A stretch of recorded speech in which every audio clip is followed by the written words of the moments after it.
នេះឃើញអាសាលៀសំភារៈ lab សំខាន់មេតារបបចំពេញលៀឲ្យឡើងរបបព្រោះអីមែនចាំដល់មែនតាក់ទៅមើលអត់គ្នា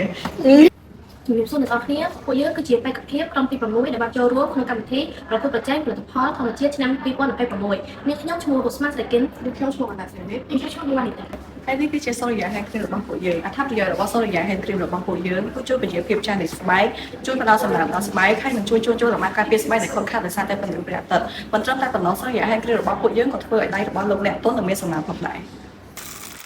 នេះគឺជាសូរិយាហេតុគ្រីមក៏ជាគ្រីមលាបដៃរបស់ពួកយើងតែគ្រីមលាបដៃរបស់ពួកយើងនោះវាមានលក្ខណៈពិសេសអីទៅលក្ខណៈពិសេសហ្នឹងគឺយើងបានជ្រើសរើសអំបិលក្រហមដែលជាវត្ថុធាតុដើមកើតជាផលិតផលក្នុងគោលដៅរបស់ពួកយើងនេះយើងចង់លើកស្ទួយទៅលើធនធានរបស់ពួកយើងថាធនធានរបស់ពួកយើងហ្នឹងវាមានតម្លៃក្នុងការបង្កើតជាផលិតផលដើម្បីដាក់ចោលខ្លួនប្រើប្រាស់ជាប្រចាំថ្ងៃប្រកបជាមួយនឹងគុណភាពផងដែរពួកយើងពិតជាមានសេចក្តីសប្បុរសរីករាយខ្លាំងមែនទែនដែលបានចូលរួមប្រកួតនៅក្នុងកម្មវិធី NPC Natural Product Contest ឆ្នាំ2026នោះដែលវាបានផ្ដល់ឱកាសឲ្យពួកយើងធ្វើការស្រាវជ្រាវធ្វើការងារជាក្រុមហើយបានផ្ដល់ឱកាសឲ្យយើងជួយលើកកម្ពស់ផលិតផលរបស់ខ្មែរយើង